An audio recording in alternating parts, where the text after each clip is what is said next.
Good evening, everybody. I'm calling the Mayoral Ad Hoc Committee on Equity and Diversity meeting to order. It is 5:33. Um, I would like to jump right in. Is that where we are? Yes. So we're jumping right back in where we left off. And for all of you who were not in attendance last week, we did not have a quorum for our meeting. So it's just like we're starting right where we all left off. And I was supposed to be giving a recap of where we left off on December 2nd's meeting. And I guess it's appropriate to read through them because our city made it so easy for me to just go 1, 2, 3. So the first point is we need to make sure everyone has an updated recommendation draft. And does everybody have a updated copy? Should by this time. I don't see nobody saying no. James, Tanya, and Elgin, they wanted to be involved with creating a more sustainable committee, especially in regards to the review of the terms within policies and procedures, and terms need to be consistent. And the third point was staff will look into the Department of Corrections program. Elgin knows a couple of people who might be interested in providing input regarding the LGBTQ items we had. And Laura, Tanya, and Hawa will be sitting down with the city administrator regarding paring down training, making sure things result in changed behaviors. And we did schedule that recently, Dennis, am I correct? So that's been done, but it says will be scheduled this week or next. So it's been scheduled. And I've met with Tanya and Hawa, and Laura was in on that as well, regarding the person who proposed C in the recommendations. But our meeting really, we went over training and we had a discussion about just paring down on some of the thoughts we had. And I guess we'll be reviewing that to come. And the seventh one is ended on C, plan to pick up at D and continue the recommendation development. And that's where we are. So we stopped at C and we're moving on. And C was the type and nature of training provided to municipal employees, including police officers, in regard to such areas as bias, equity of treatment, and crisis management, de-escalation, and to identify employees or employee groups that should receive training and what that training should consist of.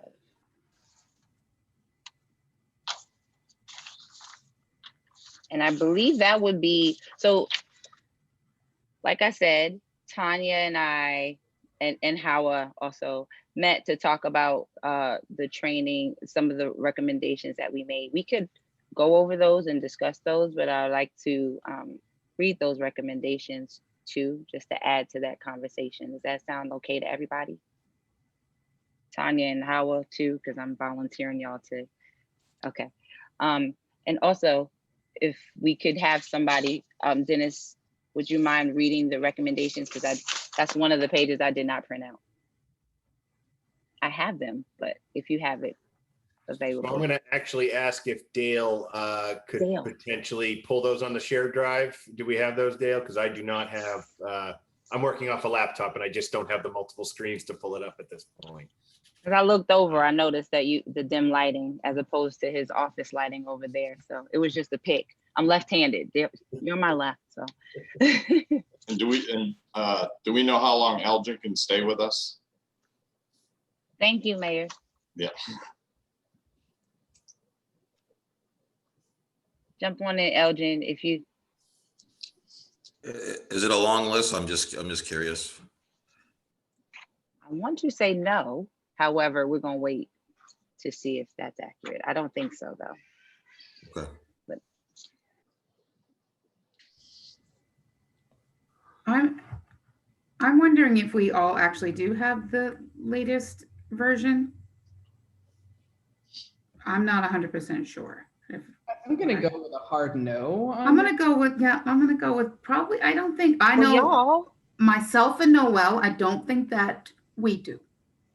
I don't think the mayor does either. So. Okay, I don't think any of us do. I So don't. you asked a question to a classroom full of folks who just looked at you and smiled. Yep, I because we're like, did. oh, everyone else has it. It's just me. And like a tired teacher, I took it and went on without really, it is what it is. We're all here together. I guess could we do a shared screen? Is that a lot to ask so that we all have So I I'm a don't- diverse. I am going to do that in just a moment. I just, the OneDrive's having a problem, but I did send you all this right before the last meeting. So I'm going to pull it up. I will find it, and if you guys desire, I will share it if that's. Thank you. Thank you. You can just press pause for 1 minute. I will. Is this a good time? Elgin, would you like to take this time then? While he's preparing. Yeah, I'll do that. Okay. And then I'll hop off because I got to hop on in something at 6 o'clock. So a couple of things as far as the committee goes. I'm looking for that basically citywide for policies and different kind of trainings. Personally, I'm not interested in a standing oversight committee or anything like that. But I'm sure people have different opinions. As far as recruiting goes, because I know that's probably on one of the on the recommendation goes. I like to see that, I guess is a tough way to say it, but the best person for the job. I don't think, that someone should get a job because they're a minority or African American. I just can't emphasize that enough because I've been in Lewiston a long time and I've seen certain hires that, again, someone may have got hired because that they are, maybe a minority and they weren't the best person for the job. And so I just want to emphasize that, we want to recruit the best and we want to promote the best. So in police and in the city. So I just want to emphasize that, the best person should get the job and not the person who knows somebody or they grew up in this town or have the affiliation with something. Everyone should be getting it on their own merit, not because of the color of their skin or because they know somebody or any of that stuff that sort of kind of takes place in Lewiston. As far as the LGBTQ thing, I talked to one person. As a female, they said they would want a female to search them. It gets kind of dicey. We're talking about sexuality and stuff, and I think it's kind of a slippery slope with regards to who can search because it prevents a liability of if someone's saying they're identifying something and then all of a sudden they say they change their mind and they say, well, this person searched me and it shouldn't search me. It gets kind of dicey. So I think that's something to be careful and kind of probably should go with kind of what the status quo has been. Other than that, that's all I have. And one last thing, I'm going to send an email to Noel and Laura. If you can just check your inbox after the meeting. I'm just trying to seek your help on a project for me. I would love to hear your insight. So if you can just double check your email, please. Thanks, Elgin. All right, you guys have a good night. You too. Thank you. Is ready? I think I can share it now. I did just forward Dale's email. I think it was actually from Dottie from a couple weeks back. So if anybody wants their own copy. Yeah. Thank you. Can you see it at this moment? Oh, that's Yeah. All right, there's A. We'll scroll right down to, I think we were completing C, correct? Yep. So I lied. I do have the same one. There are a That's couple, okay. there are a couple items at the very bottom that probably everybody has. I think they were from Howard or something, but they're at the very bottom. We'll make sure we get those. So just take a moment. And I can't see all of you too because we're shared screen. So if you want to jump. So what we did before, I'm going 2 meetings back, right? Is we just read through them and then added if we had some to add. and had discussion around any that we needed clarification on. And then we moved to the next. And we were going to go through them. Y'all correct me, because if this was 2 meetings ago, it's a lot between those two. And we were going to go through once more to a vote on each of the items to make sure that we were okay with what we were passing along to our council. Is that accurate? Wait, let me get y'all all on the screen. I think that is accurate, but we do have to just remember that our recommendations, the next stop will be with our city administrator, so he can, you know, he'll need to review and see what issues he may have with them and how to implement, and then also a budget price, you know, a budget attachment to it. And then I think it would come back to the to our committee just to kind of discuss that real quick and make sure we understand those things. Thank you. See, that's co-chair right there. Okay. So does anybody want to start with C? I did read it out. We could start with the first bullet.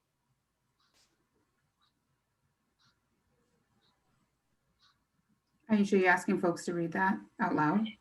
Yes, and I can't see you all, but if you like, I'll read. I'll keep going. I've got water. Go right ahead. All right, I'll take the first two and someone take the sub-bullets and last one. All right. The city should add a position to the Human Resources Department focused on equity, diversity, including but not limited to developing a city work office representative of the demographics of the city, advancing equitable policies, trainings, practices, and procedures, and ensuring that the city delivers services in an equitable and inclusive manner. Second bullet is the city should develop a systematic training program across all departments to address such areas as bias, equality of treatment, and crisis management and de-escalation, to include.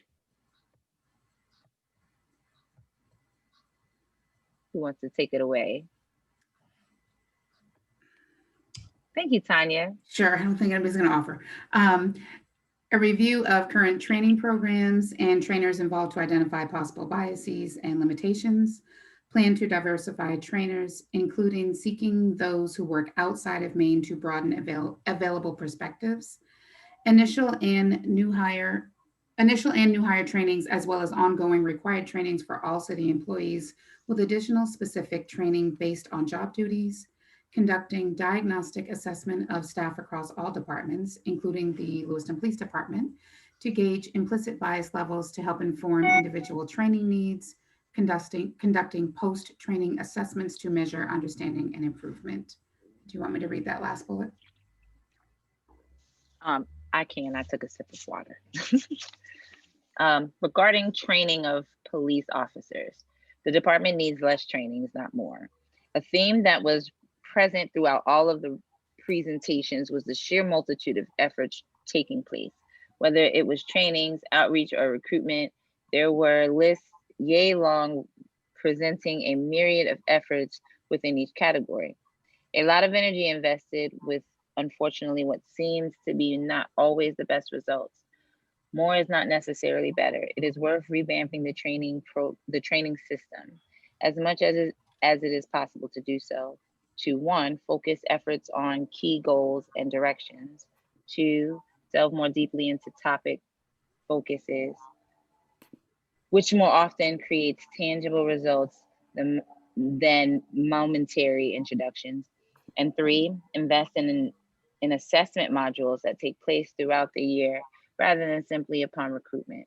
It is essential to track the way officers are engaging with the information they are receiving, most especially as they experience stress on the job. So that was C. Do we have any, I feel, it's starting to feel informal, but it's an evening, it's a late evening.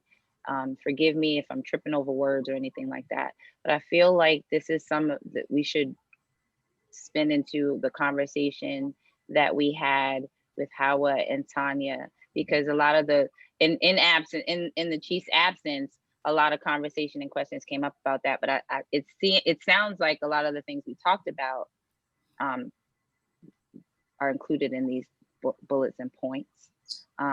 So if anybody has any questions about that, we can go through what we said, but it seems like what we talked about is already in here. But we can revisit that. And Andy had a lot. Yeah, go ahead, Andy. I have a concern with that last bullet regarding training of police officers. And I don't have a problem with doing a review of it, but just to say that it's yay long presents a myriad of efforts. There's a lot of things that are mandated by law or by accreditation in order to keep your accreditation. And there's a lot of specialties when you have a police department of 100 people. I'm not, I have a problem with the statement, more is not necessarily better. I think Brian's done a pretty good job of outlining what the needs and what the training should be. And Brian could actually talk to that. Laura, before you go, I'd like to also say, as I was reading and as you were making your comment, this sounds really like more of an opinion. I'm sure that we can find language to express where we're coming from. It doesn't sound so opinionated. And I don't know if that's something that's appropriate to say right now, but that, yeah, saying yay long and more is not better, that does seem like an opinion, and we could get a little bit more, I don't know, we can be a little bit more sensible about the recommendation with the language of the recommendation. But Laura, go ahead. In my opinion. Yeah, since that was my recommendation, I'll offer some clarification with it. So my recommendation is a review of the trainings that exist. So when I said as much as possible to do so, it was acknowledging, Andrew, that some are mandated by law. So some we're not going to be able to remove, and nor should we do so. But my concern is ultimately about just simply adding to the list. I'm concerned about us simply adding to it rather than taking a real review of, well, what is there already for implicit bias? What is there around racial equity? And is there a way for us to integrate more thoroughly what our vision is rather than just simply layering on more and more and more? So that's essentially what I was trying to get at. Thank you, Laura. Do we have any other questions or comments about those points? And, or do you have any to add any recommendations that aren't on here that you would like to include? Anyone? My Stephanie hand is and raised. Tanya. Sophia, Stephanie, and Tanya. Go ahead, Sophia. Thank you, Aisha. So quick question. I feel like I'm backtracking, but Chief, can you remind me how often the officers have de-escalation training?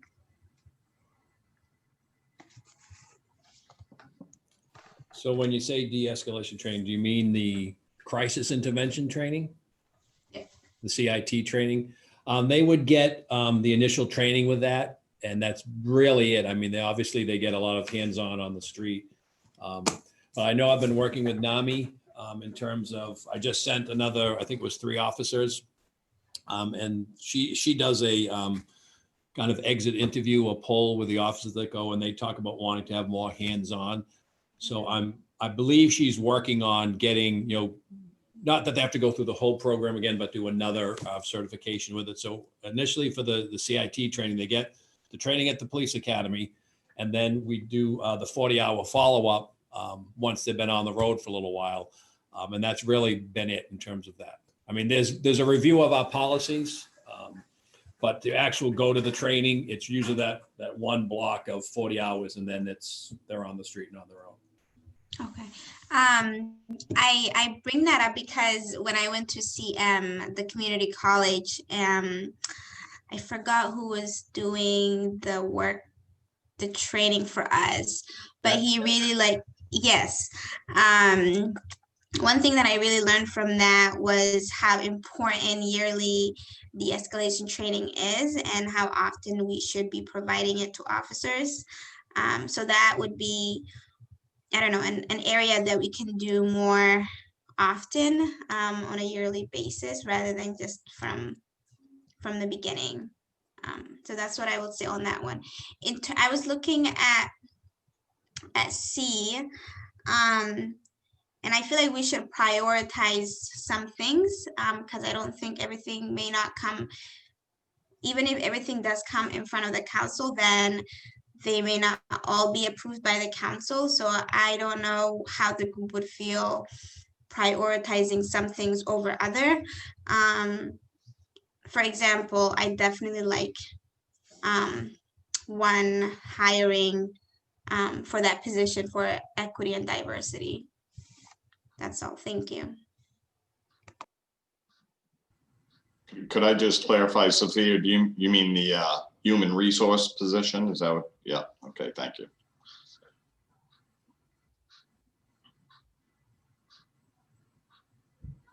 Sorry. I think we had someone after, I think Stephanie, and then Tanya, and then Andy. Okay, just real quick, I had just an opinion, and then I just had a quick question. Regarding the third bullet there, for me, it jumped out, the language jumped out, and the reason it did was that the rest of this recommendations document is objectively written. It offers just some, objective recommendations. That particular bullet is, it's got a couple of subjectivity comments that kind of made me just think, okay, I mean, I get the point, but so I think reworking that might be a good idea. I like the concept of revamping training because I am a strong believer that when you front load too much training, so when I think about officers just getting saturated with all of this training right out of the gate, that can be a lot. And so I'm a strong believer in dispersing training over time, because I don't know, I know for me as a learner personally, I get to a point where I just shut down after a while. It's a lot. And these are heavy topics. And so maybe Chief, you might be able to comment on that better, but I found myself when I was doing the shoot, don't shoot training and learning about, the training that goes on, it was intense. It was a lot of training. And I found myself thinking if that's all done, and every industry is different. I don't understand, policing certainly. So, help me understand this better, but every industry has in my field, I have to do so many hours of continuing education every year to maintain my license. And so is it the same way with the officers, Chief? Yes, it is. And Andy talked about it a little bit. There's mandatory training that the Maine Criminal Justice puts out. Mm-hmm. So they'll talk about for year 2020, there's certain trainings you have to have. In 2021, you have to have. Okay. And a lot of that stuff I showed you, a lot of it's policy review that we go over. I mean, in the list of things that I know we had 30 some odd pages of training was a lot. But a lot of that is policy review. So I don't want you to think somebody starts and we say, okay, everything, do it once, then they don't do anything again for the next 25 years. It's an ongoing. So it's firearms, it's hands-on, it's in terms of defensive tactics. It's an ongoing process. When we send somebody to CIT training, they get 40 hours at the academy. We don't send them when they come back, they come to us a month later. This is usually somebody with 3 or 4 or 5 years on the police department that right. We send them to that training. So it is an ongoing, but there are requirements by the Criminal Justice Academy that we have to do every year regardless, so the officers can maintain their certification. There's online training that they have to do as well, and that's an ongoing thing. So they may do, the training one year and then it maybe isn't there the next year, but it's the year after where we do these PowerPoints and this quiz and tests that they take online. Okay. A lot of the stuff that they do on that list is online training as opposed to, in classroom training. Okay, thanks for that clarification. I believe Tanya, you had your hand up, and then Andy. Thank you, Aisha. I would say one of the things, and I'm not exactly sure how to word this. I think I would probably include putting in a description. But if you look at that sub bullet on bullet number 2, the one where it says plan to diversify trainers, including seeking those working outside of Maine to broaden available perspectives. I think we have to be a little bit more specific in what we mean by diversify, because that if you leave that up to just like me, I may think something different than the next person would. So if we are looking for a preference in or the option of a trainer of color. I think we need to state that, you know, I've seen it worded before very well, and I'm trying to like recall it in my mind, and I can't right now. I should by the time that we're done tonight, but I think that we really need to make that a little bit more specific, because you could say, well, we diversified, we have a male or female instead of a male identified trainer, or, you know, so I think if we're looking for trainers of color, we need to state that, or if that's the goal there, I think that needs to be explicitly stated.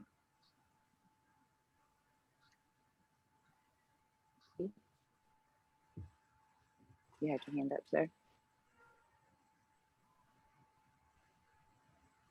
Andy, did you want to speak? Yeah, I just wanted to follow up what Sophia said when she talked about prioritizing some of the recommendations. I mean, I made a quick list of the body cameras, the police training, the city hall training, the HR position, diagnostic assessment, on-call, in-person translators. I'm up over $1 million. And I'm also a taxpayer too. And, you know, I'm concerned when we start talking about numbers that big. But prioritizing over a period of time, I think would probably be a good recommendation to put with these recommendations. And I think there's a lot of good topics here and a lot of good conversation, but I don't know if we could all do it right away. Oh, the mayor mentioned, I'm sorry. I guess I would ask, you know, the city council members and the mayor, you know, how they feel about that. I was going to say, he mentioned that we would have to send our recommendations over to our city administrator, and then they would come back. And so when I think about what Sophia is saying about prioritizing, we're not, so I wouldn't want to assume that we would want to put what we would prioritize that far to see what we get back before we think about, you know, which ones we wouldn't want to prioritize based on what we think right now before we get that information back from our city administrator. But Sophia, you unmuted. This is your. Yeah, and also just to follow up, correct me if I'm wrong, but I believe the body cameras, they're not a different issue, but I think that already has been passed. I mean, I know. So I don't know. I don't think it's the working of this group is what I'm trying to get at.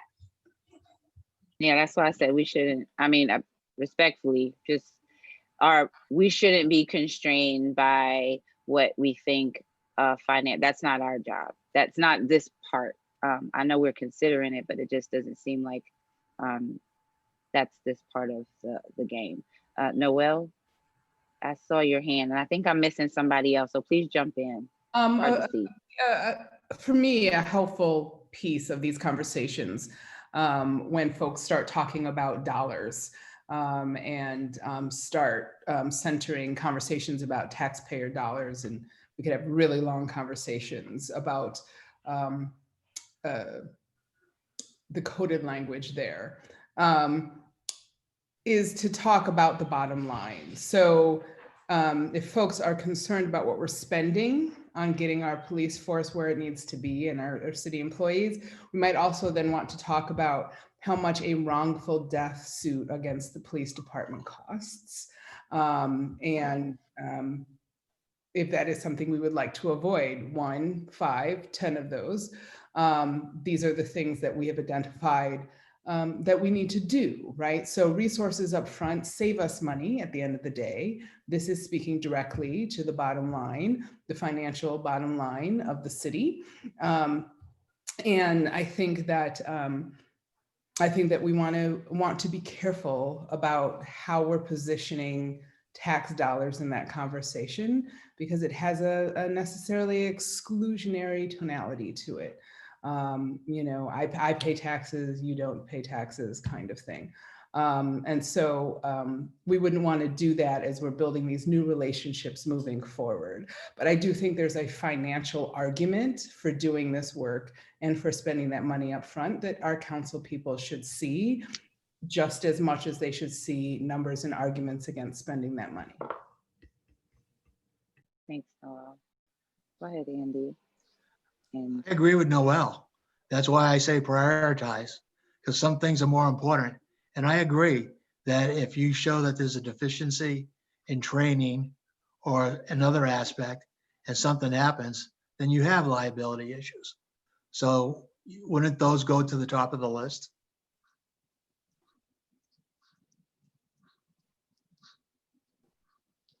I think Luke was next. Thank you. Thank you. Excuse me.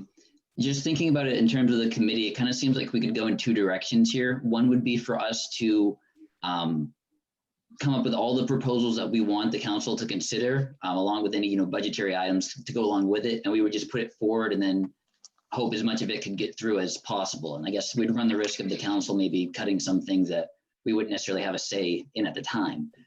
The other approach could be for us to, I don't know if this is what Sophia was getting at, but limiting what we're doing right now. So we kind of make the decision, we do the prioritization to make it clear that this is exactly what we want. Which the downside of that would be we're not going to, put probably everything that the committee is fully going to want. I mean, I can imagine, there could be some changes during budget season. Who knows what's going to happen? What kind of new revenue could come in? But I mean, like, I honestly, I'm not sure of any cost measures here, but I know something upwards to $1 million would be. I don't know if that would be feasible. So I don't want to say too much, before budget season because things change pretty quickly. But those are kind of the two approaches that I see that we could be taking. So I'm not sure that I have a preference either way, but might just be something that we should consider.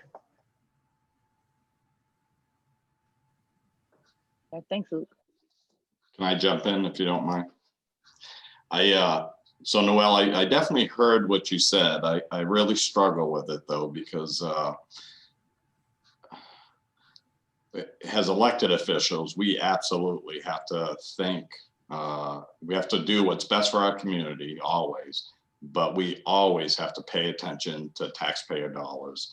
And I understand, and we truly look at liability issues all the time, and everything that we, consider, I think with money issues or any presentation by staff, is there a liability?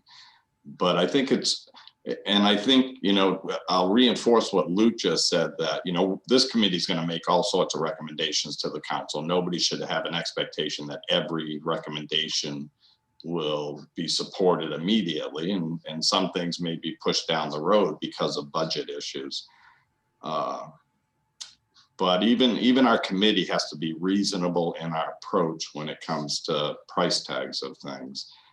Not at risk of our citizens, but I don't believe that there's imminent risk to our citizens from our departments, our city departments or our police departments today. So I think we have to go in this with a more reasonable approach. And I think we have done that. I'm not suggesting we haven't. So I was actually suggesting not that we be fiscally irresponsible, but when we're thinking about protecting our entire community, locating taxpayer dollars in the way that we have been talking about them is necessarily suggesting to some folks that they're not part of the community that we're concerned with, right? So if your safety protection and whether or not you are at imminent risk or threat is predicated on whether or not you are a taxpayer. So I'm not talking about the fiscal responsibility of tax dollars. Maybe the better thing to think about is it's not a dissimilar thing to saying, well, we're worried about our citizens, and saying that to populations of folks who have a diversity of citizenship status.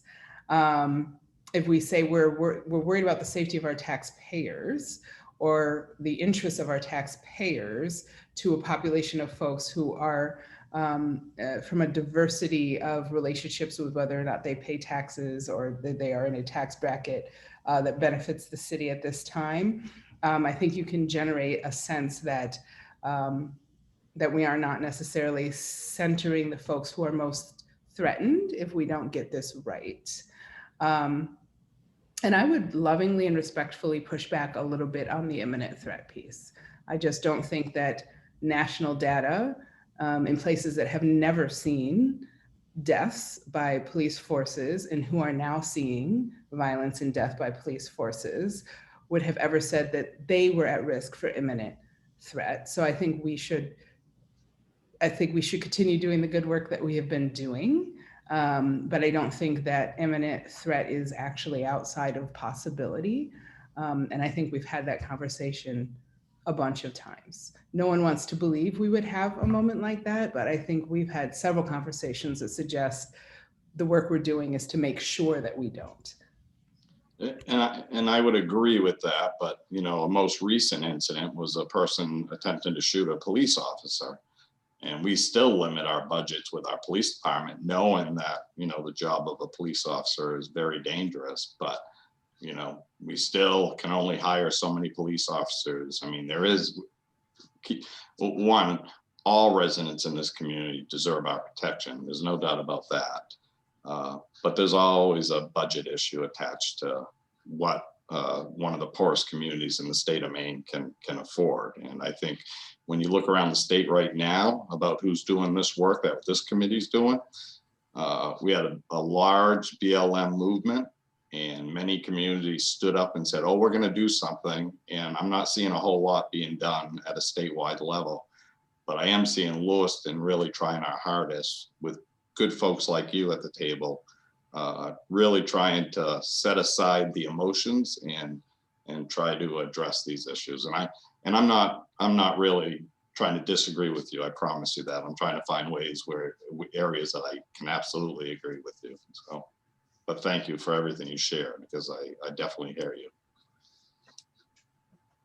And can I just say thank both of you and all of us for not being afraid to have that conversation as we go through these recommendations, because we shouldn't skirt over them because we're trying to get to some end game. So I appreciate that. And if anyone has any other comments on C or has other recommendations to include, this would be the time before we move on to D.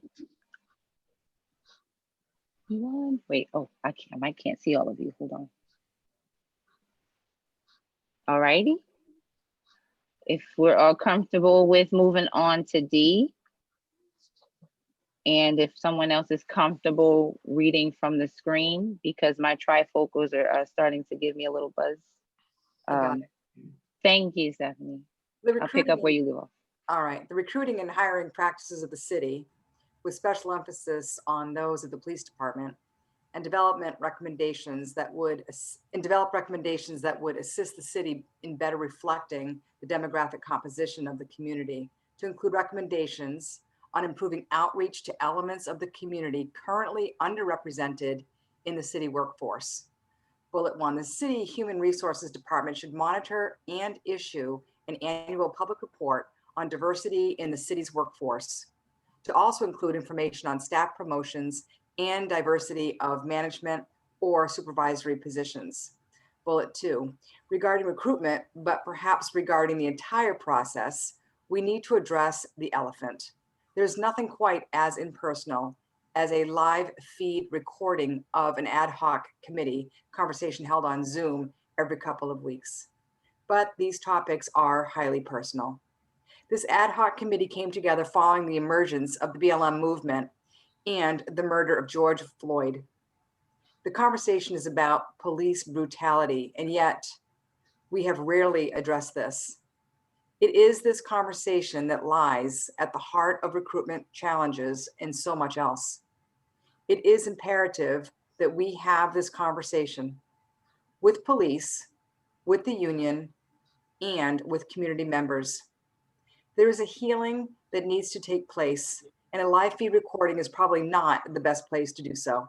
There needs to be a space built where people can be vulnerable and have this conversation so that our communities can heal and grow. Thank you, Stephanie. Do we have any additional recommendations for D? And or any comments or the bullets that are up there now? Aisha, I just wonder if in D, if there aren't more tangible recommendations.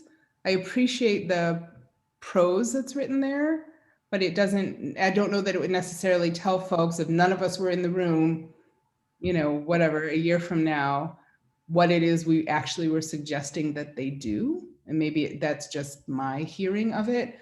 I think keep the prose, but I think like add some tangible recommendations. You know, like once we're, you know, some sort of gathering, or what those meetings might, something that gets people from the emotive prose to. Yeah. Okay. And Tanya, and then Laura, I see you as well. I was going to say almost exactly what Noelle said. Number one, I think that you can tell that a different human may have written bullet 1 than wrote bullet 2. And if this is going to be from a committee, it needs to have the same flow all the way through, which kind of leads to Stephanie's point that she made before. There's a lot of emotional charge, which I 100% agree with, and I think everybody knew I probably do. There's a lot of emotional charge in that second bullet, but it is really hard to say, so what is it that you're trying to say there then? And we are a group of people, but someone's going to have to do, the committee's going to have to do something with this. And it is not clear there what needs to be done at all. Thank you, Tanya. Go ahead, Laura. Yeah, you're totally right. Friends, I'm so sorry. When I submitted my comments, I didn't realize that what was being asked were formal recommendations to the committee as to exactly what should be happening. So I just sent the whole committee transformed recommendations from the narrative you're welcome, to hard and fast recommendations. So here's my transformed statement, Tanya. Thank you for the validation about feeling this. I appreciate that. Here's what I wrote. Develop and facilitate a series of informal community conversations on police interaction with BIPOC communities, focusing on topics related to bias, race, racism, and community policing. I knew you'd throw out a doozy. Could you read that one more time, Laura? Yes, I can. Thank you. Develop and facilitate a series of informal community conversations on police interaction with BIPOC communities, focusing on topics related to bias, race, racism, and community policing. Thank you. Thank you. Does anyone else have any recommendations for D that they want to add to this? Quick question. Maybe a comment. The first bullet, also first, what Laura said, I definitely resonate with. Yes, thank you, Laura, for that work. So for the first bullet though, I don't know, it doesn't sit well with me. It just seems very, I think we need to really dig deep in that one and get a more tangible action. Issuing an annual report on diversity. I don't know. I think we can do more than that. We can commit to something more. And I don't know what more means. Maybe we can brainstorm it here. I don't know if anyone else feels the same way. I looked at it as kind of in addition to the human resource position in C,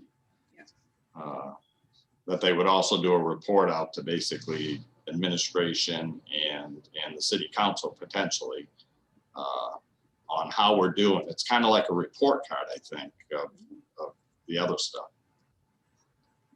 Like a city council workshop kind of thing? Yes, I mean, potentially, yes, I believe potentially, because I think we need to be transparent about it is what's really important. But I think more importantly, it's a report out to the city administrator or our city administration to make sure that we're doing everything the council has supported from the recommendations. But yes, I agree with you. There should be a public discussion about this for transparency reasons. And maybe Councilor Khalid, this is about, accountability and just holding, maybe this recommendation is really about just keeping this on the forefront and really making sure that we're being accountable. And like the mayor said, it's like a report card, because otherwise you kind of lose sight of it. So if we're not putting out this data, regularly and really looking at how are we doing hitting these benchmarks, then, it could just slide away. That's how I read that bullet myself. I read it the same. I read it as soon as I saw an annual public report, I was like, oh, that's great, because then anyone can access that and say, okay, this happened, this is what was recommended, and this is how the city has responded. And especially when it's regarded to workforce development, right? It's like, oh, look at the changes that have happened. And even if they're small, as long as they continue to be incremental as things change, then it shows a very transparent and obvious effort on the part of the city to react accordingly. My comment, is it worth, since we had to talk about that, to explain that, and Sophia is a council member, like, is there a way that we can articulate what we all just said a little better in that bullet? I guess. That's a good point.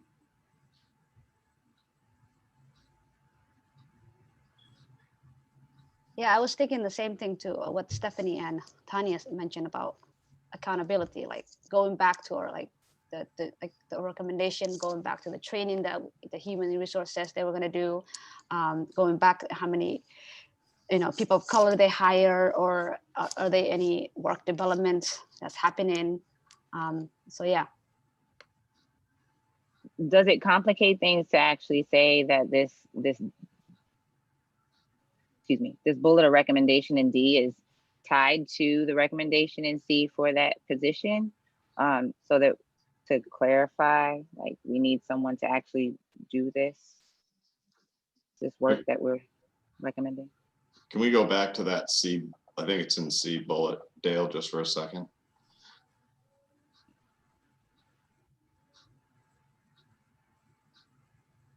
The city should add a position to the Human Resources Department focused on equity and diversity, including but not limited to developing a city workforce representative of the demographics of the city, advancing equitable policies, trainings, practices, and procedures, and ensuring that the city delivers services in an equitable and inclusive manner.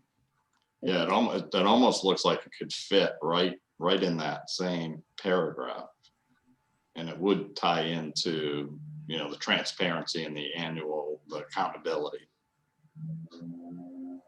Sophia, what do you think? I like that. Maybe it can be a task for that position for them. Yeah.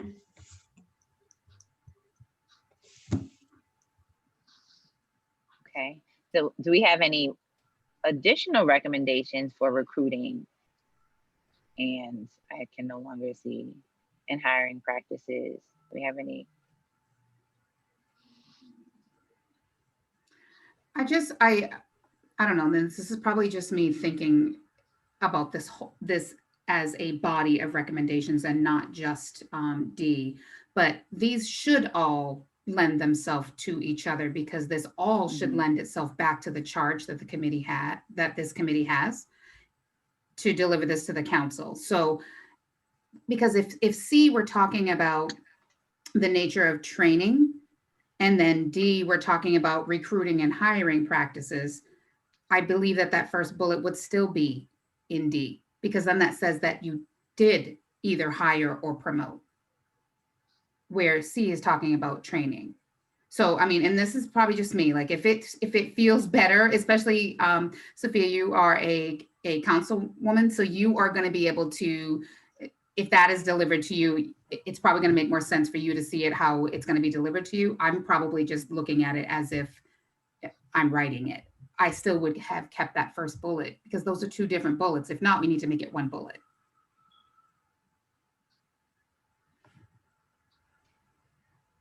Stephanie, Luke, you make sure you chime in that. We want to make sure that the recommendations that we're passing through make sense and flow, and they're actually what we intended. So quickly, Aisha, I think honestly we should just move that whole bullet down to D, because that is a hiring position. So where it says hire someone for HR, and C, move it down to D, because that is a hiring position. I don't know. What do you all think? If I could jump in, I would agree with that. That makes sense to me to move it down to the other section. Yeah, like and what Tanya was saying before too. Thinking in terms of the council, I think that makes it more presentable. Yeah, I would agree with that. Thank you.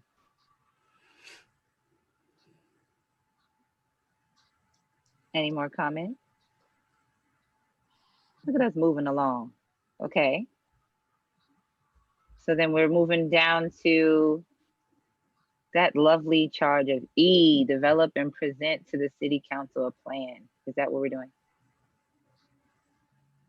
Where'd he go? I'm sorry. I'm still juggling watching you all and making sure I'm getting all of your comments and things and following the screen. So develop and present to the city council a plan for a permanent standing committee to continue and advance the work of this ad hoc committee. Mayor, go. What do you mean go? I have an opinion on this, but I'm not sure. I think we should start there, only not only because it's poetic, because this is essentially you and Sophia's, project or baby coming together to make this work. And so if you want this committee to continue on, your opinion is really important to the work we're doing here. Yeah, well, I first want to acknowledge this was a priority of Councilor Khalid's. Yes. I'm not sure that Sophia and I are at the same place with a long-standing committee. I mean, okay. I'm okay with it as long as there's a clear. Well, I mean, I'm okay with it. I just don't understand what it's going to be yet. So I need to have a better understanding of that, I guess, first before I share an opinion. So maybe Sophia should be the one that goes. Okay, Sophia, go.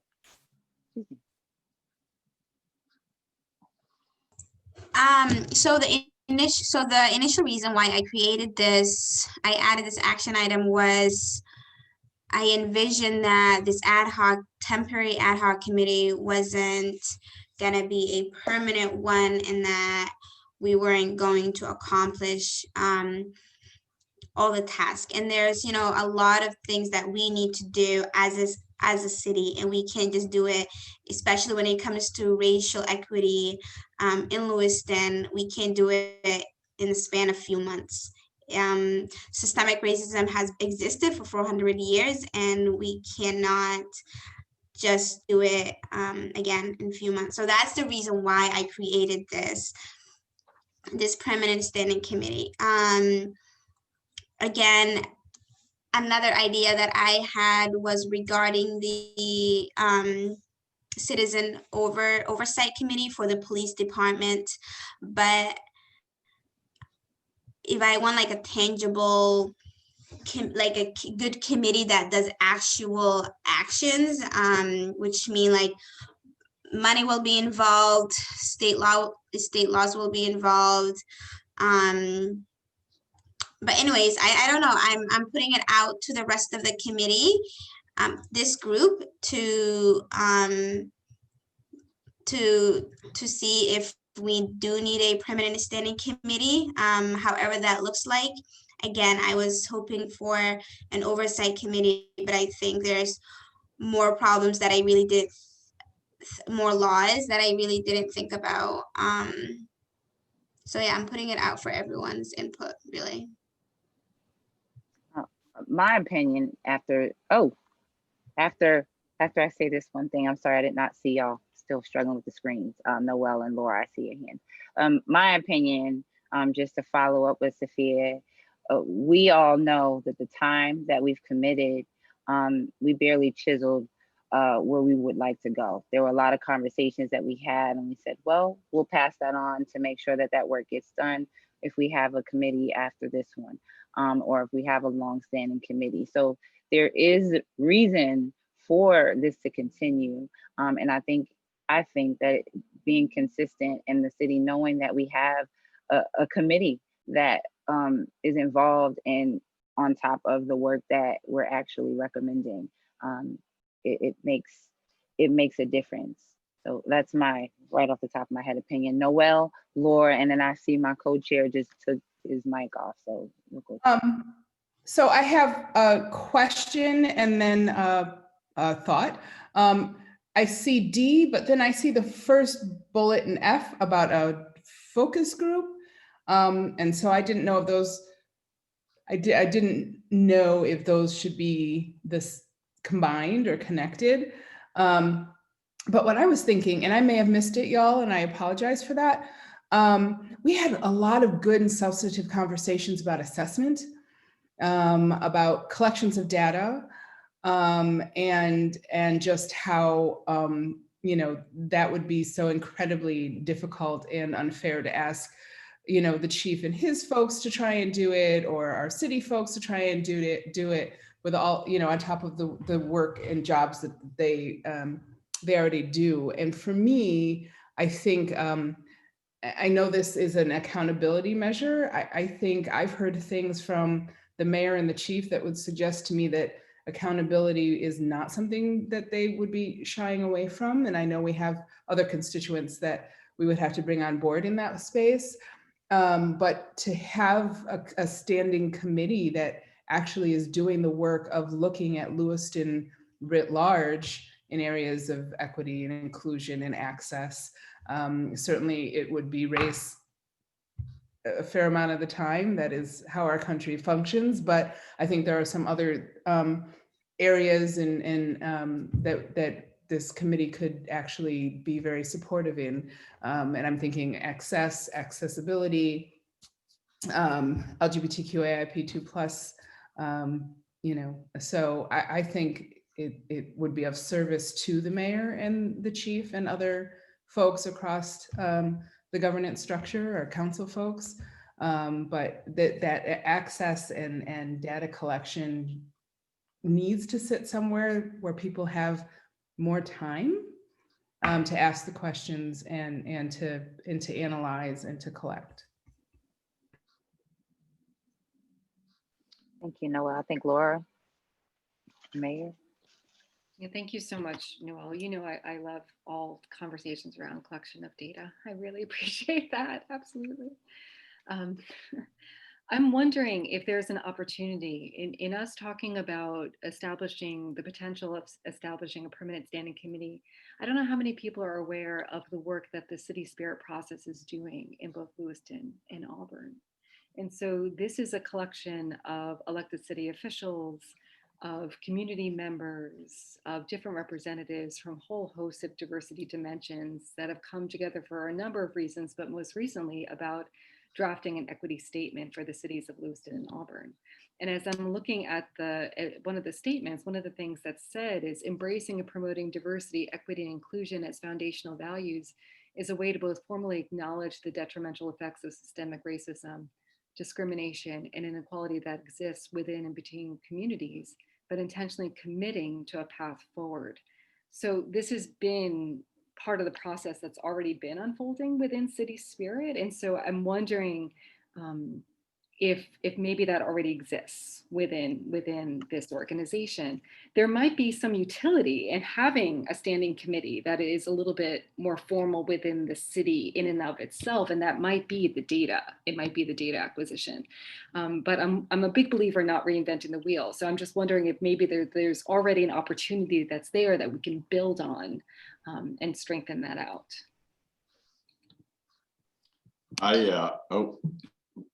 Was I next? Okay. You are. I think I would strongly support that idea to kind of maybe the standing committee shifts to the work that's already being done. And I think one of the strong points of that, I think, is that it's working with both the city and the school department. So it truly would be a citywide approach. And I think we can review one side, but if we're not reviewing the other side, then I'm not convinced we're actually doing the whole job. So Laura, I think that's a great idea. I'm really glad you brought that up. I've been hesitant to suggest that because I don't want to take away from Councilor Khalid's suggestion on a standing committee, but that I think is a real potential. Well, I'll say if we have a standing committee that exists that is looking for work to do, and we are recommending work that needs to be done, it makes sense not to reinvent the wheel. So Laura, I appreciate that. Tanya, did I see your hand? Am I missing anybody? I'm still having to pull you all back and forth. Councilor Khalid after Tanya. Okay, thank you.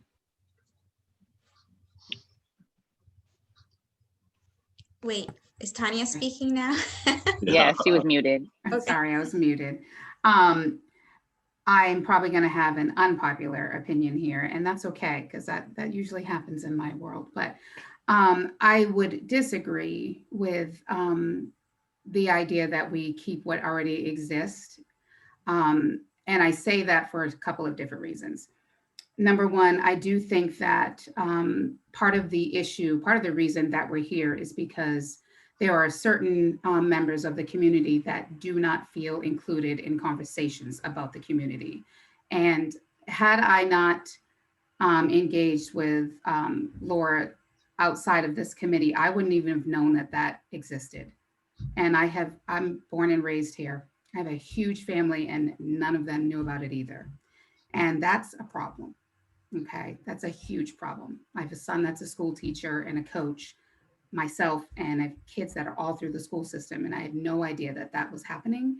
And I'm somebody that's pretty heavily involved in the community, I would say.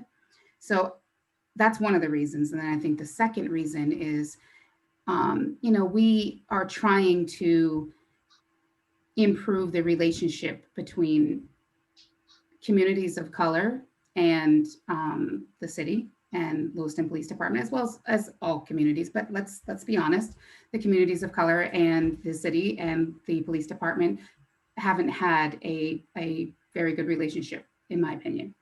And in doing that, if we have a longstanding committee, the idea is that this committee isn't the be all end all, the people on it. It's that you let it evolve and more people come as other people leave. And so you always have a committee that people say, I want to also have my voice heard. How do I engage with that committee? How do I get myself involved? So I do disagree, but offer maybe the longstanding committee takes on a certain charge, or is like, okay, we're going to meet once a month and just see where we're at and bring any voices to the table or any issues to the table that may need to be discussed. But I think saying, no, we're going to keep what we already have when you have probably a large part of your community that doesn't even know that that exists, I find that problematic. Sophia, and then Mayor, if you want to jump in, and Laura as well. And anybody on that committee and anybody who has any opinion about that as well. Go ahead, Sophia. The mayor can go first. Okay, thank you.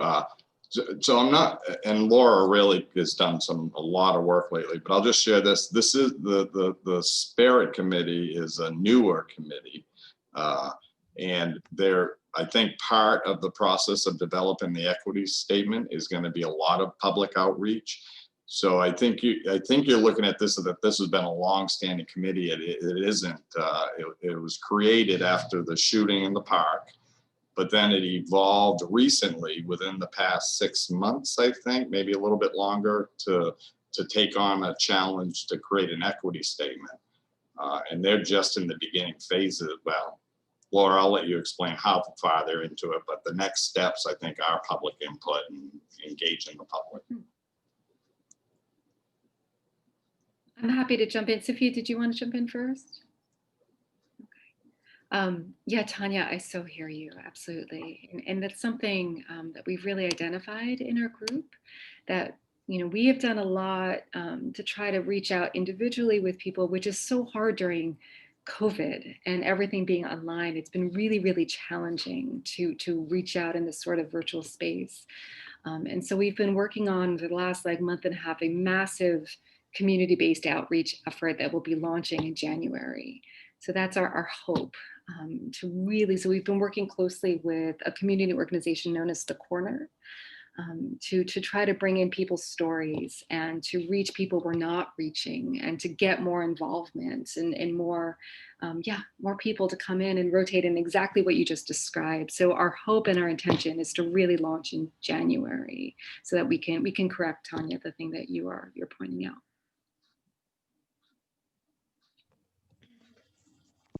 This is all good discussions. What I was gonna say is just hearing those comments, I definitely do want to create a this standing committee and to move forward with that, however that looks like, whether we meet every other month, whether it's a once a month meeting, maybe they can support the work of the city spirit, since that is a statement and it's not, when the statement does come out, when the stories does come out, I don't know, I just feel like we want an intentional group who really oversee that, and see if those goals and gets accomplished. Maybe that's an area that they can focus on, or maybe what Noel said about data and accessibility, that's what they can focus on. But also, we overall, the city of Lewiston and people who are new to the city, to the country, we're very diverse. And I've lived in Lewiston since the age of 7, and what I have until now, what I have seen that we need the most is we need to understand each other more, and we need to communicate with each other more. There's this gap of communication and understanding. People are in their own worlds and we're not connecting. And COVID just definitely wasn't the best for that. But yeah, that's what I am hoping for. I think we can have like a smaller group out of this group to like intentionally create the details of the standing committee, but I would like to see this committee become, real.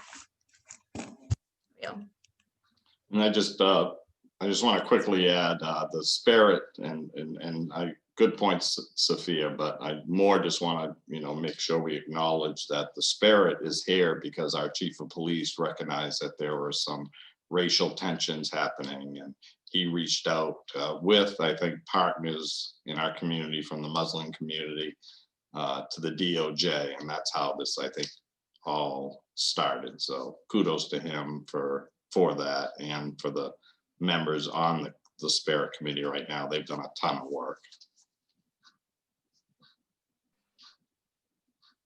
Luke, I see you, and then Laura, you'd like to. Thanks, Aisha. Just some thoughts I had about the process itself. What I'm kind of leaning towards, and this is just my suggestion, would be that we would finalize the recommendations that we want to give as our committee first. Then once we have that all done, I think it'll be clear to us what needs to be done going forward. I don't want to make any definites here, but the way I see it is there's definitely going to be work that still needs to be done after we're done here. So I can probably see some kind of future committee taking on at least the responsibilities of this. So I feel like once we get our recommendations out first, we'll kind of know which direction to go in for that for sure, rather than decide now. I just feel like if we kind of decide that we want to create a committee but don't know exactly what it's going to do, I mean, it just doesn't seem, it's just going to look for things and try and create a purpose for itself. And I don't think it's a great idea. So once we have clear what needs to be done going forward, I think it'll make sense for creating charges for a committee like that. Also, I know as a city, one of our goals is to consolidate all the committees that we have. I know I've heard it from residents in the city too, that they'd like to see that happen. So once we kind of do that process, I don't know what the committees exactly will look like, but some of the charges that we come up with may fall under the umbrella of one of those committees. And then maybe we could potentially change the membership to include a lot of representatives, hopefully from this committee itself, so that we have the scope of equity and diversity in mind for more of our city committees. I imagine if there's a smaller number, it'll be easier to do that. So that could be a possibility, that whatever charges we need to have happen after we're done could go to another committee that changes, could be to a committee that exists now. I just don't know. So those are the ideas I was working with, but I would say let's get the recs in first and then kind of decide on a standing committee. Thank you. There you go, Andy. You're on mute.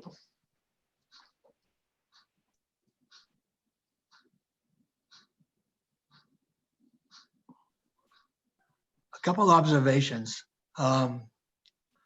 Those are all great ideas. But I really think, like Luke says, you have to define the purpose of that committee.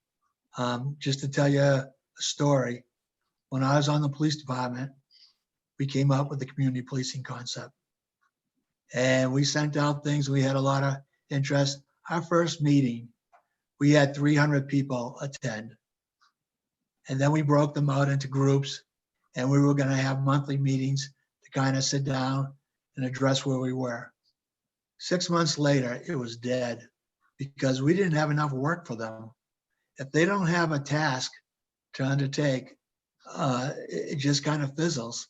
So to kind of reiterate what Luke says, yes, you have to have, that concept narrowed down in order to do it. And the other thing that I would, this committee being, a fairly large committee, and we've been going on. I mean, I listened to some of the comments before we kicked off, and we were talking about, we've been here for a long time, when's it gonna end? And just the last meeting, we didn't have a quorum because we couldn't get enough people here. Big groups don't work. But I think the concepts that you talk about are good. I'm not so on board if you're gonna have a citizens review board just for the police department. They don't work. I've seen them, once again, fizzle. But the other things you talk about with that spirit committee, I think it has a lot to add. Thank you, Andy. Laura, I see you. Yeah, just quickly.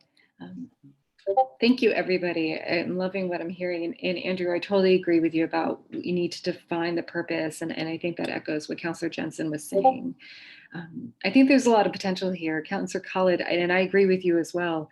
I think that there's potential here in having possibly a standing committee that is sort of that bridge that can hold these recommendations and help to see them through and be able to implement that over time while possibly maybe bridging with what City Spirit is doing in an enhanced way. So I think that there's a lot of possibility there for doing good. But ultimately, I also agree with Councillor Jensen that, yeah, maybe we need to kind of get through this first.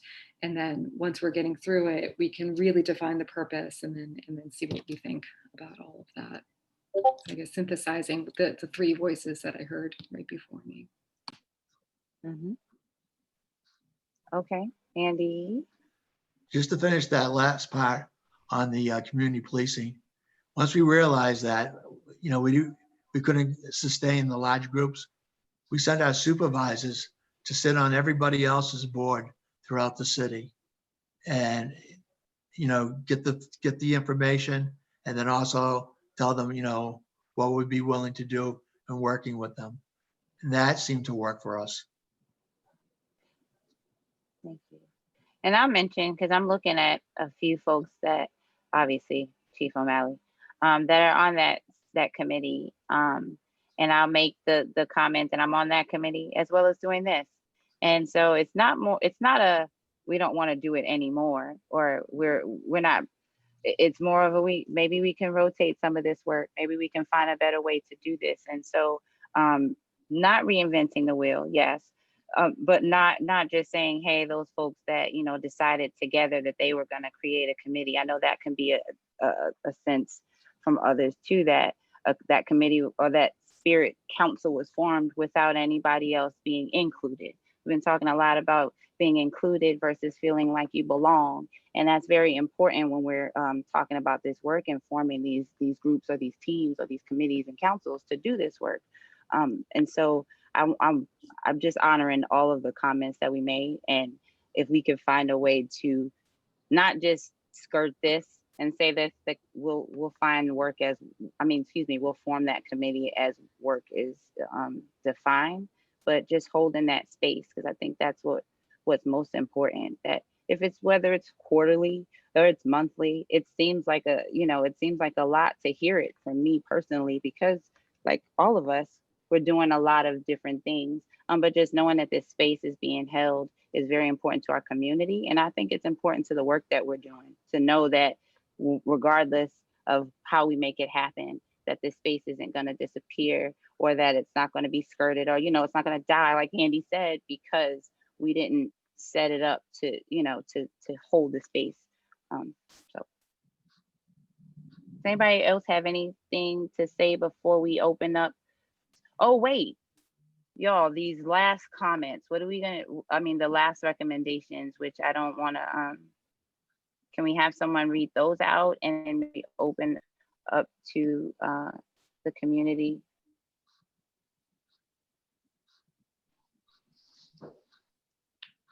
You want me to read them? I can read them, or Howard can read them. It looks like they're Howard's suggestions. Thank you. Yes. I'm sorry.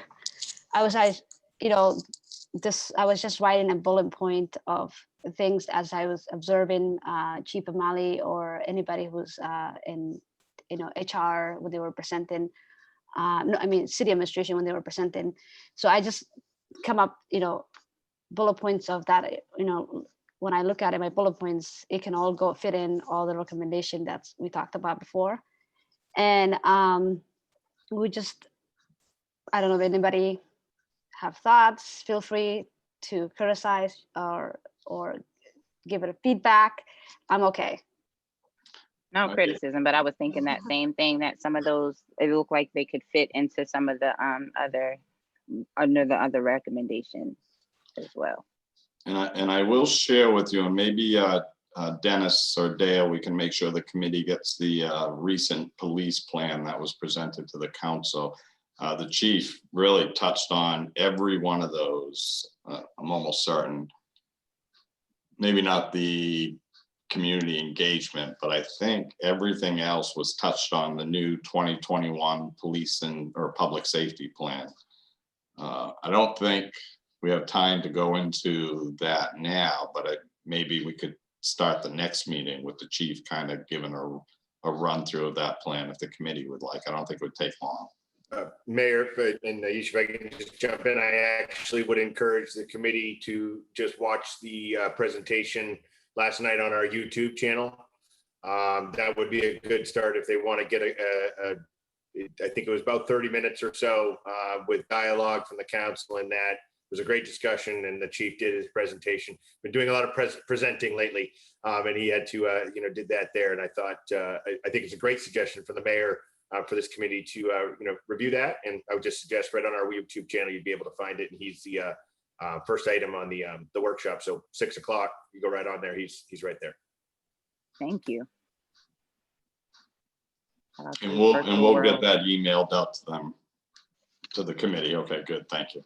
Oh, I want to say last, my hope is that, as maybe this is a recommendation for Chief O'Malley, that we have relationship as we open to the police, because be honest with you, I've been here since 2006. The only officer that I actually have a good relationship with is Joe. And I'm hoping to, have more relationship officers, police officers, presented in the community, rather than one person to be always the designator for the community liaison. Thank you, Howard. Okay. Dale. Oh, okay. I just, I'm reading the very last paragraph, and I just think this committee really needs to be careful how we say things without knowing all sides. So that's just a little concerning to me that we do that. Maybe it's my issue. I'm not trying to shift it. I just think as a committee, we have to be careful with our statements. Some people may disagree, and I'm okay with that. That's okay too. I think it goes with the opinion. I'm okay with that too. Well, how I read that is very similar to what Laura had put in there. Like that was thoughts that Howard was sharing, not, right. But it's not assuming it was, and Howard, step in if I'm wrong, but I'm thinking that those were her comments that will be embedded in language in our recommendations, not taken verbatim from what she put. Is that correct, Howard? Yes, correct. So I didn't know my name was going to be on it. I thought, every comment I noticed, their recommendation was not, their names were not shared. So I guess apology for I'm the one who added my comments. And yeah, so, and I look at every bullet point, it can be embedded to any recommendation. And I think your comment or your last point about relations and more representation in the community or getting to know more police officers, however we can word that, that was a valid point. And that's what I thought that's what you were summing that up as a way we can recommend more community engagement, which we touched on. Now, Dennis, I believe you're at home. Dale, am I talking to you about our opening up the floor to our community participants? And we have a raised hand as well. So. Yay. Maggie. Good evening. Hi, I'm Maggie Diamond-Stanek. Thank you as always for allowing us to view this and for the work you've put in. I'll try to make my points succinct. To point C about the trainings, a question that I had is, do you want to clarify who is reviewing the trainings? You recommended a review of them. What are they reviewing them for? Are they looking for quality, how people are portrayed, what the training is teaching, both implicitly and explicitly?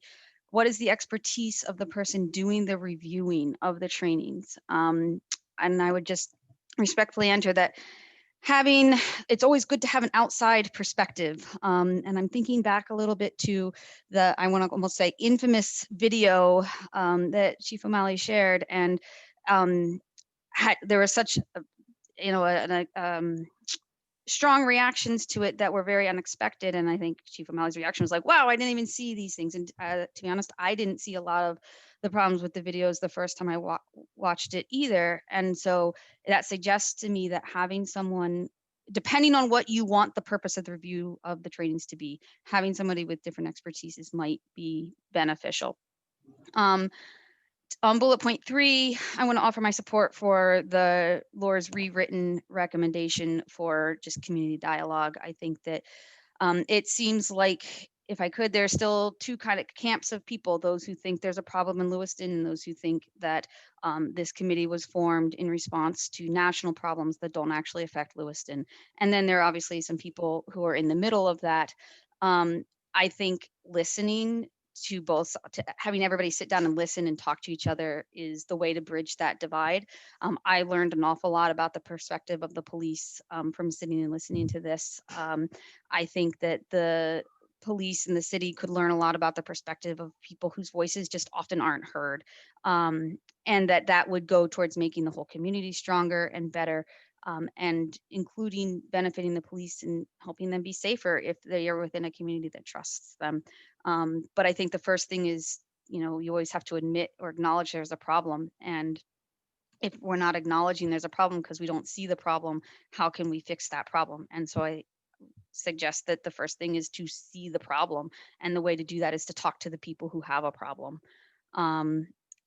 And also those people can then also learn what the police do and what the struggles that the police face. And, I just think it goes both ways. Would be beneficial for everybody. And I think it needs to be targeted towards certain populations, general, open for everybody, and actively ongoing.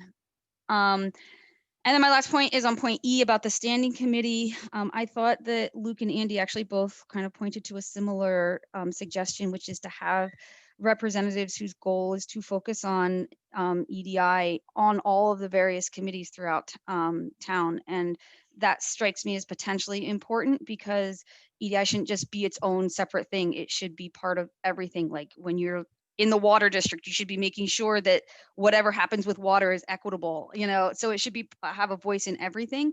And that maybe then there is a role for an umbrella or an oversight kind of committee that is the space for that to be this for EDI stuff to be the sole focus and to make sure that everything's, for everybody to come back to. But that idea that it is in every committee strikes me as important. Thank you very much. That's all. Thank you, Maggie. Do we have any other committee members that want to say these? Okay.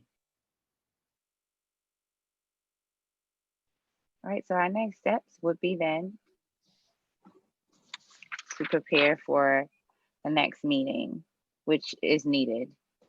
And Mayor, would you like to go over what that would look like? So, and anyone can chime in on their opinions, but I truly think we have to go through and take a vote and come up with final wording on the recommendations. And depending, that might be quick for us. I'm not sure. I think we'll find out at the next meeting. And then I think having that next discussion, but I think Luke brought up a really good point that, let's figure out the recommendations and go from there. Okay. And so what has worked well for us is having the city give us a kind of a summation of those corrections or those additions, and then presenting them to us all neat and tidy. Would that be a possibility, so that can maybe help us along as we make these decisions and we don't have to spend so much time and we can vote as opposed to going back and forth on what that dialogue should look like? I think we did that a lot in this meeting. Sure, we can certainly do the same summary or do a summary for you folks and bring it in. We can circle our staff together here and we can we'll take care of that and have that ready before the next. I just would bring this up, and maybe I misunderstood this, and it has been close to a month since our last meeting, but I thought there was a suggestion or at least some discussion at some point where there maybe was some committee members interested in actually trying to maybe dial in the language. That was talked about a lot tonight of kind of working this language a little bit. And I didn't know, I wasn't sure from that dialogue, I guess if that was something that you were looking to do before the vote, the actual vote of each committee. So the committee is now voting on the actual recommendation language going forward. And either way is fine. I want to be clear because we can do this. We could do the summary and go forward and bring that to you, but it will not be in the recommendation language format, that was talked about a little bit tonight. So some clarification around that, how the committee would like to do that. We could certainly bring the summary and that dialing in the language to the actual recommendation language can happen after that. And that's fine too. I just want to throw that out there and at least address that and maybe some time. Committee, what do you say? I think that if we are, because it sounds like what we're asking the city to do then is take what we're gonna, again, wordsmith and pick apart. So then we're gonna be right back here doing that, which as we all know, we all can do and take some time doing so. So the only thing that I'm thinking is if we're asking them to provide a kind of like a summary, do they then share that with us and we electronically have until whatever date to say, these are the suggestions that I have on this document. And then I don't know if it would be you, Aisha, or one person take all of those suggestions, whoever offers them by that date, and puts it together in a one solid document that we all agree on to push forward for recommendations. So when we start our meeting next time, we are looking at a completed document that we can then vote on. That feels right. And Dennis, is there a template, or our council folks, what do recommendations usually look like when they come before y'all? And is there a templature so that it's in that format so we can see what it actually is going to look like? So there's no, great question. No specific template or format. One most recent, just as an example that we could certainly, submit to all of you just to see how it came forward, was our housing committee has just recently brought forward a whole slate of recommendations related to addressing homelessness in the city. standard document. It sounds very similar to what Tanya was describing. It was just a one pager, maybe two pager that, you know, really articulates the, you know, in a memo type format.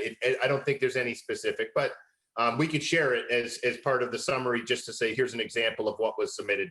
The content's not anything similar, but at least the format would give you an idea.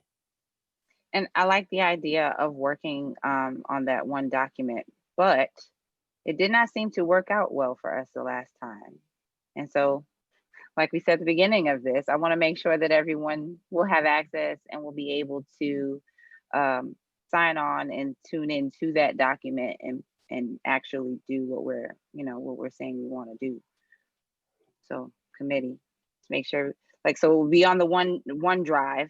That's new to me because we use Google Doc, right? So that's new, and I don't want to just skirt over that because for me, I had to work a little bit. So everybody's okay and is able to get to that document and that OneDrive. We can't give thumbs on there, but Noel gave a thumb, and I am, and I've been there. I just don't want to say, you know, this is what we're doing, and we all nod our heads, and then we get off, and then we didn't have the opportunity to look at it. Just trying to be responsible. We're good. Well, and if the committee doesn't follow through, next week we're going to be sitting there doing the wording. Yeah, don't and so yeah, so teamwork makes the dream work. So let's do this together. But I think the format that this, you know, the draft that we've already come up with as a committee is really in line with some of the things that we've seen at the council level. So I think the format as is really good. I love Tanya's idea about, you know, let's all attack it so that we're not coming back, like you said, and just, you know, Groundhog Day in a couple of weeks. So, you know, I think this is great. Okay. And I almost think most of the recommendations are there. I think the wording was, I think, good on several of the bullet points. There's just a couple, I think, that we need to kind of make clear. Right. And then we'll definitely need to clean up that very last one, I think. But I think it's a good recommendation, so. And can I just say those last recommendations where we said we clean it up, Laura and even Howard, you had language that you wanted to, you translated that already. So if you know, go ahead and send that through. We can transcribe some of those when we listen to the tape too, because Laura had a great spiel there, which I missed a couple words, but I think when we do some transcription, we could capture that and then have her edit it some more. Yeah. Sent them to all of you. So thank you. Have it. Good, thank you. So if you don't mind, I'll make a motion that we adjourn. Second. All in favor?